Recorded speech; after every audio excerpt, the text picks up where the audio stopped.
This is the Lone Crater YouTube. We hope this video helps. In this video, I will show how to make fish quesadillas step by step.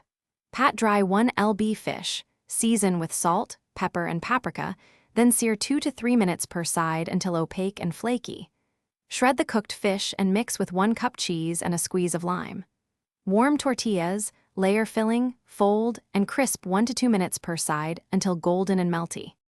When assembling, keep the process relaxed and practical.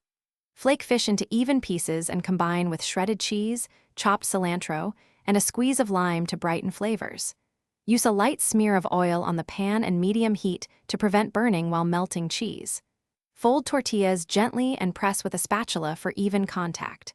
Cook until golden brown, then rest briefly before slicing into wedges to serve warm. If you're finding this helpful, please subscribe and like so I can keep sharing recipes you enjoy. Quick recommendation: the Oala water bottle is perfect for staying hydrated while you cook, and it pairs oddly well with handling citrus and flaky fish.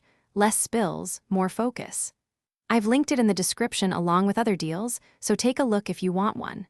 Now let's get back to the video. Presentation matters, but keep it simple and inviting. Slice quesadillas into wedges and arrange on a warm plate with a small bowl of salsa and lime wedges. Add sliced avocado or a spoonful of crema for richness and contrast. Offer tortilla chips or a crisp green salad to round out the meal. Mention any quick tweaks like adding jalapeno for heat or swapping cheeses for creaminess to suit individual tastes. Thanks for watching. Consider subscribing if we helped you.